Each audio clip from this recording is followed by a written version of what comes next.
नमस्कार दोस्तों, क्या हाल है। मैं हूँ शीतल और ड्रामा एक्सपो में आपका स्वागत है। अब तक आपने देखा चिट्ठियों की मदद से पता चल जाता है कि नाइट बोकजुन को भी गैसलाइट किया गया है। अब आगे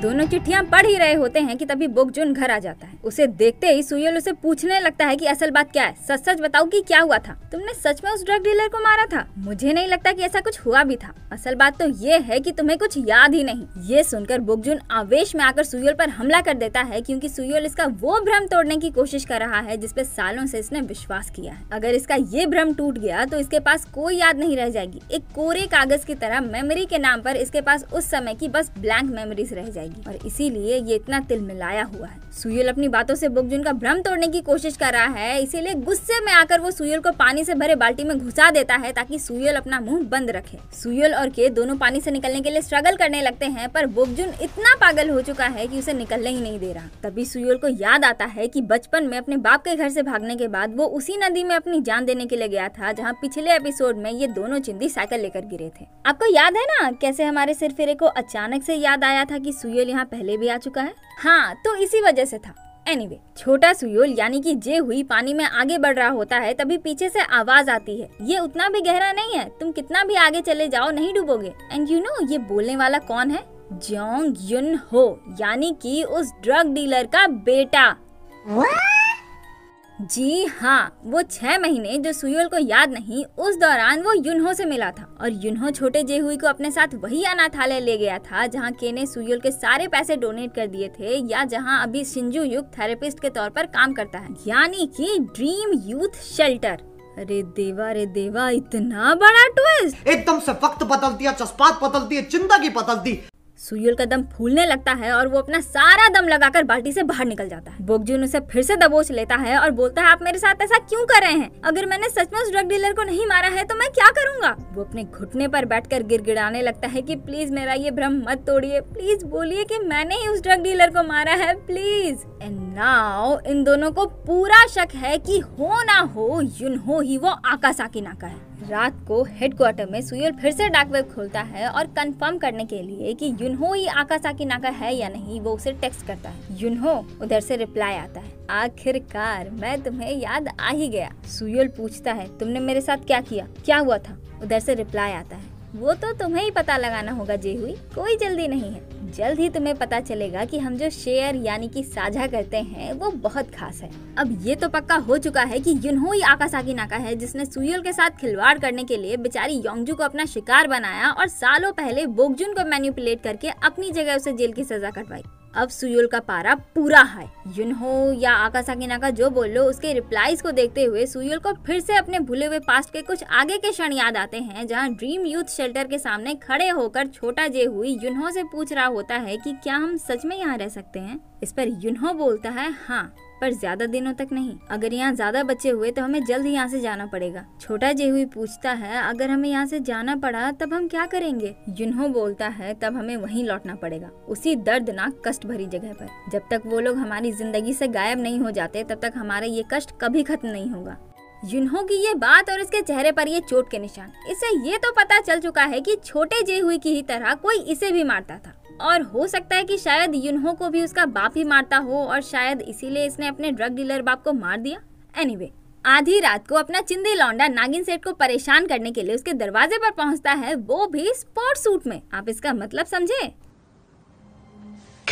जी हाँ, ये अपना चिंदी लौंडा नहीं बल्कि सिरफिरा है, और इसके चेहरे की गंभीरता को देखते हुए हम ये कह सकते हैं कि बात कुछ गंभीर है।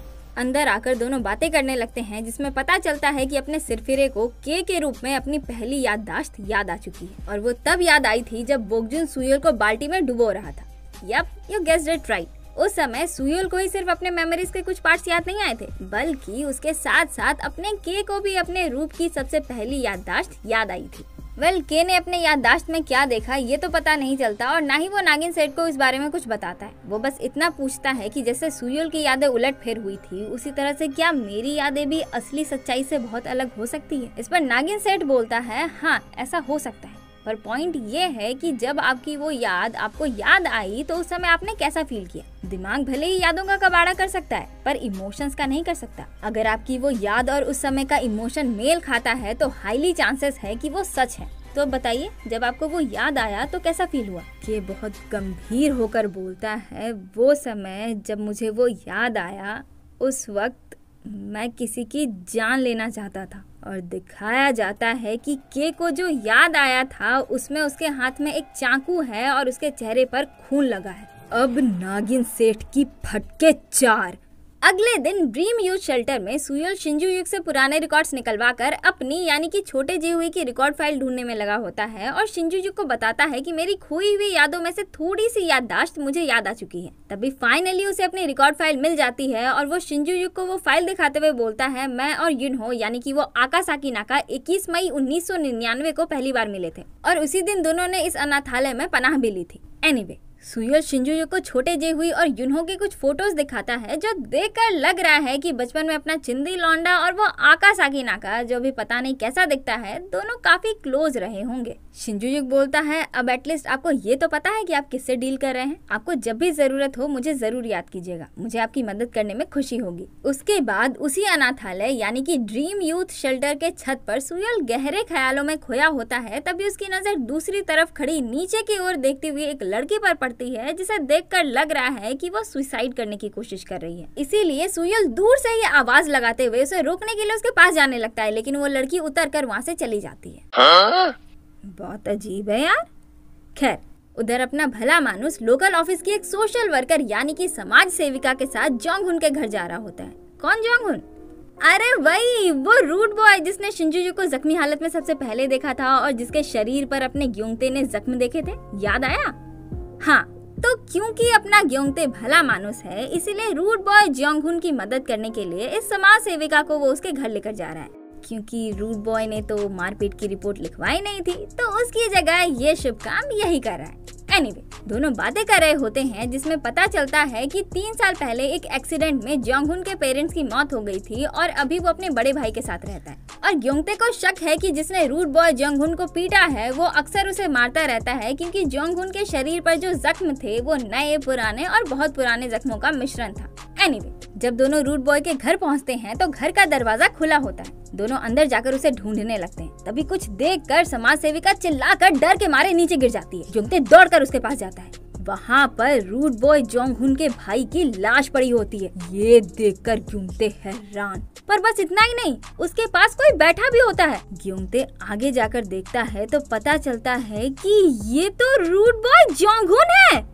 अरे देवा, ये गड़बड़ है बाबा। उसके बाद जोंगहुन की इन्वेस्टिगेशन शुरू, जो अपना चिंदी लौंडा ही कर रहा होता है। यहाँ पर पता चलता है कि जोंगहुन को पीटने वाला कोई और नहीं बल्कि उसका भाई ही था। जी हाँ, जैसे बचपन में सुयल का बाप इस पर डोमेस्टिक वायलेंस करता था उसी तरह जोंगहुन का बड़ा भाई भी इसे मारता था। सुयल बोलता है, तुमने पुलिस को खबर क्यों नहीं की? तुम अपने मरे हुए भाई को क्यों घूर रहे थे? जोंगहुन बोलता है, ये पक्का करने के लिए कि वो कमीना सच में मरा है या नहीं, क्योंकि वो कमीना क्या पता वो अभी भी जिंदा हो। सुयल बोलता है, तुमने उसे सच में मारा है? इस पर जोंगहुन बोलता है, अगर वो मर गया है तो सब अच्छा है। सुयल बोलता है, क्या ये एक हादसा था? या फिर जोंगहुन इसकी बात को काटते हुए बोलता है, क्या फर्क पड़ता है, मैटर ये करता है कि अब कष्ट खत्म हो चुका है। ये सुनकर सुयल बोलता है, कष्ट?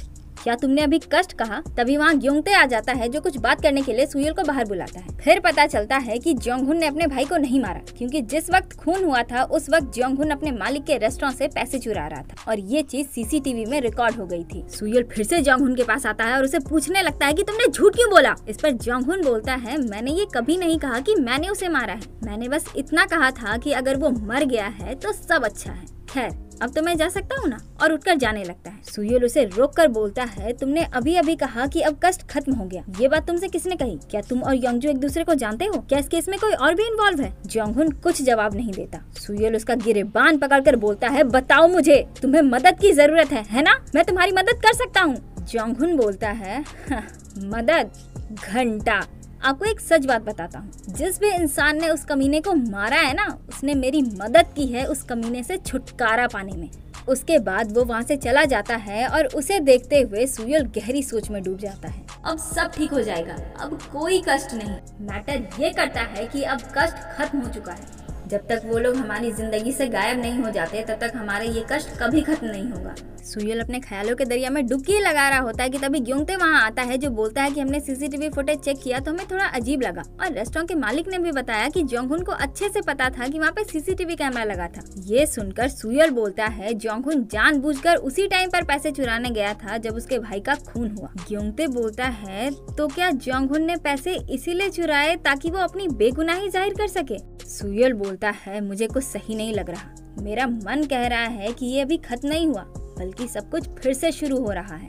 उसके बाद शाम को अपने दोनों चिंदी दूर से रूड बॉय जोंगहुन पर नजर रख रहे होते हैं और जोंगहुन जो कुछ भी कर रहा होता है अपना भला मानुस उसकी फोटोज ले रहा होता है। अपना बाहुबली जेसियन भले मानुस को बताने लगता है कि किसी पर नजर रखना भी एक टैलेंट होता है, नेचुरल एक्ट करना पड़ता है ताकि उसे शक ना हो एंड ब्ला ब्ला ब्ला। तभी उसे एक आइसक्रीम पार्लर दिखता है और वो आइसक्रीम खरीदने के लिए चला जाता है ताकि खुद को और भी ज्यादा नेचुरल दिखा सके। पर आइसक्रीम देने वाली औरत वही ठरकी औरत होती है जो शुरुआती एपिसोड में सुयल पर लाइन मार रही थी। आप सच में वही हो जो खिड़की से कूदे थे? मुझे तो विश्वास ही नहीं हो रहा। आप किस तरह का वर्कआउट करते हो? मुझे तो लगा था कि आपकी मौत उसी समय हो गई। वो जेसियन को पहचान जाती है और उससे बात करने लगती है कि आप वही डिटेक्टिव हो ना एंड ब्ला ब्ला ब्ला, और जेसियन मना कर रहा होता है कि नहीं मैं वो नहीं हूँ एंड ब्ला ब्ला ब्ला। और दूर कोने में खड़ा अपना भला मानुस बहुत टेंशन में होता है क्योंकि एक तो जोंगहुन पर छुपकर नजर रखना है ताकि उसे पता न चले, और दूसरा ये बाहुबली जो फालतू में आइसक्रीम पार्लर के अंदर फकैती मार रहा है। अगर जोंगहुन को पता चल गया तो Yes, exactly. तभी वो देखता है कि जोंगहुन तो वहाँ है ही नहीं। अब इसका दिमाग खराब। तभी पीछे से आवाज आती है, आप मेरा पीछा कर रहे हैं? नहीं तो तुम यहाँ कैसे? जोंगहुन बोलता है तो आप यहाँ क्यों आए हैं? मैं तो बस जोंगते के दिमाग की बत्ती जलती है और मार डाला रे। वो जेसियन के मुंह में आइसक्रीम ठूस देता है ताकि वो कुछ भी ना बोल पाए और सबके सामने उसे एक मुजरिम बना देता है ताकि जोंगहुन को कोई शक ना हो। देवा रे देवा, पुलिस के काम में बहुत तकलीफ है रे बाबा, बहुत तकलीफ है। कभी कोई चाकू भोंक देता है तो कभी अपना ही आदमी मुजरिम बना देता है। अगले दिन बाहुबली को मरहम पट्टी करते हुए ये दोनों चिंदी हाइपर अलबेली को कल रात का किस्सा सुना रहे होते हैं और अपना चिंदी लौंडा रूड बॉय जोंगहुन के घर के आसपास के सीसीटीवी फुटेज देख रहा होता है। तभी उसे उसमें वही लड़की दिखती है जो ड्रीम यूथ शेल्टर के छत पर खड़ी थी। ये देखकर सुयल हैरान। वो बाकी सबको इस बारे में बताता है। हुइगिम बोलती है फिर तो ये शायद रूड बॉय जोंगहुन को जानती होगी। सुयल बोलता है मैंने इसे परसों देखा था, जोंगहुन के भाई की मौत के कुछ घंटे पहले। ये सुनकर बाहुबली बोलता है इस लड़की में कुछ तो गड़बड़ है सुयल, हमें पता लगाना होगा। उसके बाद ड्रीम यूथ शेल्टर के छत पर अपना चिंदी लौंडा उसी जगह पर बैठकर नीचे की ओर देख रहा होता है जहाँ खड़ी होकर वो लड़की नीचे देख रही थी। अपना भला मानुस उसे उस लड़की की डिटेल दे रहा होता है जिसमें पता चलता है कि उसका नाम गी सू योन है जो 23 साल की है। वो एक सोशल वर्कर बनने की पढ़ाई कर रही है और अपने हाई स्कूल के टाइम से ही इस यूथ शेल्टर में वॉलंटियर कर रही है। ग्योंगते सुयल को सारे डिटेल्स दे रहा होता है और सुयल का फोकस ग्योंगते की बातों की जगह नीचे की ओर होता है। ग्योंगते बोलता है कैप्टन आप क्या देख रहे हैं? सुयल बोलता है ग्योंगते नीचे देखकर बताओ कि क्या दिख रहा है।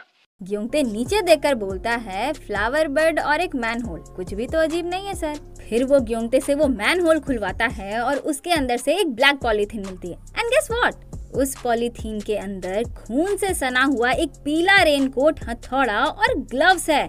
ये देखकर ग्योंगते हैरान।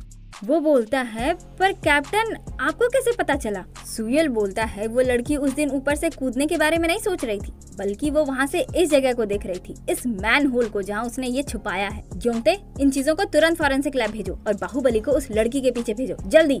उसके बाद जब अपना बाहुबली उस लड़की के घर पहुंचता है तो पता चलता है कि इसे तो किसी ने मार मार कर अधमरा कर दिया है और इसे हॉस्पिटल लेकर जाया जा रहा है। Oh, shit, man. अपना चिंदी लौंडा अपनी धन्नों पर सवार होकर हॉस्पिटल पहुंचता है जहां जेसियन उसे बताता है कि अभी वो लड़की यानी कि गी सू योन का ऑपरेशन चल रहा है और पता चलता है कि गी सू योन पर भी कोई डोमेस्टिक वायलेंस करता है जिस वजह से इसी हॉस्पिटल में आज की ही डेट में उसकी एक सर्जरी होने वाली थी। बट कोइंसिडेंस तो देखो, आज ही वो फिर से मार खाकर हॉस्पिटल पहुंच गई। अपने बाहुबली ने गी सू योन और उस उस रूड बॉय जोंगहुन के बीच में कनेक्शन भी ढूंढने की कोशिश की, पर गी सुयोन के कॉल रिकॉर्ड्स, टेक्स्ट, ईमेल्स कहीं से भी कुछ भी नहीं मिला। उसके बाद सुयल ऑपरेशन थिएटर के बाहर बैठा होता है, तभी ग्योंगते वहाँ आता है और पता चलता है कि फॉरेंसिक रिपोर्ट आ चुकी है। रिपोर्ट के अनुसार उन चीजों पर लगा खून रूड बॉय के भाई का ही है और ग्लव्स में गी सुयोन का डीएनए मिला है। अब ये तो पक्का हो चुका है कि गी सुयोन ने ही रूड बॉय के भाई को मारा है, पर सवाल उठता है कि क्यों? ग्योंगते सुयल को एक फोटो दिखाकर बताता है कि ये बंदा गी सुयोन का एक्स बॉयफ्रेंड है। इसका नाम पार्क सियोंग ग्वान है और फिलहाल ये एक मेल एस्कॉर्ट का काम करता है,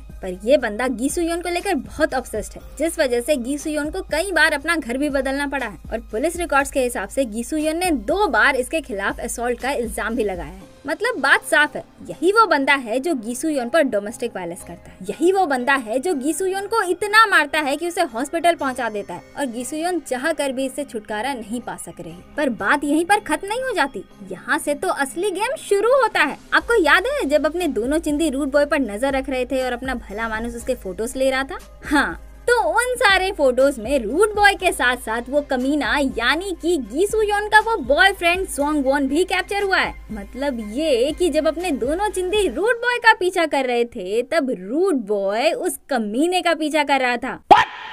अपना चिंदी लौंडा अपने दिमाग के घोड़े दौड़ाकर जोर घटाओ गुना भाग करके ये कंक्लूजन निकालता है कि गी सुयोन और रूड बॉय जोंगहुन ने एक दूसरे के लिए खून करने का प्लान किया है। जब गी सुयोन ने रूड बॉय के भाई को मारा तो रेस्टोरेंट से पैसे चुराकर रूड बॉय ने अपनी बेगुनाही दर्ज की और जेसियोन के मुताबिक आज हॉस्पिटल में गी सुयोन की सर्जरी होने वाली थी, यानी कि ये सर्जरी गी सुयोन की बेगुनाही का सबूत है। दैट मीन्स रूड बॉय जोंगहुन अभी ही गी सुयोन के वो कमीने बॉयफ्रेंड सियोंग वॉन को मारने वाला है। सुयल दौड़कर सियोंग वॉन की खोज में निकलता है। उधर रूड बॉय कमीने सियोंग वॉन पर अटैक करने पहुंचता है और वो उसे देख लेता है और खुद को बचा लेता है, जिस वजह से डिसबैलेंस होकर रूड बॉय नीचे गिर जाता है। फिर कमीना सियोंग वॉन आकर रूड बॉय को मारने लगता है, ये बोलते हुए कि कौन है तुम, तुम्हें किसने भेजा है? तभी सुयल आकर उसे बचा लेता है और पूछने लगता है तुम ठीक हो? तभी कमीना सियोंग वॉन एक रड लेकर सुयल पर अटैक करने आता है, पर सुयल उसे मारकर वो रड उठाकर दूसरी तरफ फेंक देता है। तभी रूड बॉय फिर से कमीने पर अटैक करने आता है, पर सुयल उसे रोक देता है। अब ये रूड बॉय सुयल को ही चाकू दिखाकर धमकाने लगता है कि अगर मरना नहीं चाहते तो मेरे रास्ते से हट जाइए। सुयल उसे समझाने लगता है कि ऐसा मत करो, इससे कुछ सॉल्व नहीं होगा। जोंगहुन बोलता है तो सोल्यूशन क्या है? उसे कौन बचाएगा? उसका कष्ट कौन दूर करेगा? सुयल बोलता है मैं उसकी मदद करूंगा, मुझे मदद करने दो, मैं तुम दोनों की मदद करूंगा। सुयल ये सब बोल ही रहा होता है कि मौके का फायदा उठाकर कमीना सियोंगहुन वहाँ से भागता है। फिर क्या था, रूड बॉय भी उसके पीछे भागता है और उसे रोकने के लिए सुयल उसके पीछे। भागा दौड़ी के दौरान कमीना सियोंगहुन किसी से टकरा कर गिर जाता है और तभी रूड बॉय जोंगहुन उस तक पहुँच जाता है और कमीने को धर लेता है। वो उसे मारने ही वाला होता है, बट फॉर्चुनेटली सुयल आकर उसे बचा लेता है और कमीना वहाँ से भाग जाता है। तभी बिजली कड़कती है और सुयल को जोंगहुन के चेहरे में अपना छोटा रूप यानी कि जेहुई दिखता है। ये देखकर सुयल हैरान। फिर अचानक से जेहुई आकासाकी नाका यानी कि युनहो में बदल जाता है। फिर उसे याद आता है कि जब युनहो का बाप यानी कि उस ड्रग डीलर के लाश को ले जाया जा रहा था तो बहुत तेज बारिश हो रही थी और छोटा जेहुई वहीं हैरान खड़ा था। तभी पीला रेनकोट पहने युनहो वहाँ आता है और उसे थैंक्स बोलता है। ये सुनकर जेहुई और हैरान। युनहो खुशी से बोलता है तुमने मेरे लिए मेरे पापा को मारा, अब बस थोड़ा सा इंतजार करो, मैं भी तुम्हें जल्द ही बचाऊंगा। तभी फिर से बिजली कड़कती है और सुयल अपने होश में वापस। फिर पता चलता है कि कमीने सियोंगहुन को मारने वाला चाकू तो सुयल को लग गया है। अब जोंगहुन की डर और गिल्ट से हालत खराब कि ये मैंने क्या कर दिया। वो चाकू फेंक कर वहाँ से भाग जाता है और सुयल वहीं बैठ जाता है। वो फिर से अपने कॉन्शियस माइंड वाले सपनों की दुनिया में पहुंच जाता है और फिर से 1002 यानी कि 2 अक्टूबर वाला दरवाजा खोलता है। इस बार वो देखता है कि पीला रेनकोट पहने कोई इंसान इसके बाप का खून कर रहा है और इस बार वो चेहरा युनहो यानी कि आकासाकी नाका का होता है। अब सुयल का दिमाग और भी ज्यादा खराब। तभी के वहाँ प्रकट हो जाता है जो बोलता है तुम इसी भूल भुलैया में अटके रहने वाले हो क्या? सुयल बोलता है तुम नहीं तो, पर मुझे याद नहीं मैं यहाँ अचानक से कैसे आ गया। के बोलता है तुम्हें याद नहीं, तुम्हें चाकू लगी है। सुयल बोलता है चाकू? अरे हाँ याद आया, लेकिन अभी इस पगले के लिए अपनी जान से ज्यादा ये इम्पोर्टेंट है कि इसने अपने बाप को नहीं मारा। वो खुश होकर बोलता है युनहो ने मेरे पापा को मारा है, मुझे सब याद आ गया, मैंने उन्हें नहीं मारा। के बोलता है सही कहा तुमने, वो तुम नहीं थे। सुयल बोलता है तो तुम्हें भी याद आ गया? के बोलता है हाँ। सुयल बोलता है तो चलो फिर, चलो उस युनहो को पकड़ते हैं, और जाने लगता है। के बोलता है लेकिन मेरा क्या सुयल, तुम्हें मेरे स्टोरी का पार्ट याद नहीं? सुयल बोलता है मतलब? तभी के अपने स्टोरी के पार्ट वाले रूप में आ जाता है, यानी कि हाथ में चाकू और चेहरे पर खून। ये देखकर सुयल हैरान। के बोलता है यही मेरी सबसे पहली याद है, मैंने किसी की जान ली है। ये सुनकर सुयुल के पैरों तले जमीन खिसक जाती है और एपिसोड भी यहीं पर खत्म। तो कैसा लगा ये एपिसोड कमेंट करके जरूर बताइएगा। और हाँ, हमारे सोशल मीडिया अकाउंट्स को भी फॉलो कर लीजिए। अकाउंट्स का लिंक हमारे डिस्क्रिप्शन में भी है और साथ ही आपके स्क्रीन पर भी स्लैश हो रहा है। अब अगर ये वीडियो आपको अच्छी लगी तो एक लाइक कर दीजिए, अपने जैसे ड्रामा लवर दोस्तों के साथ इसे शेयर कर दीजिए और अगर आप इस चैनल पर नए हैं तो चैनल को सब्सक्राइब किए बिना बिल्कुल मत जाइएगा। तो आज के लिए बस इतना ही, मिलते हैं किसी और दिन किसी और वीडियो के साथ। तब तक के लिए अलविदा, जय हिंद।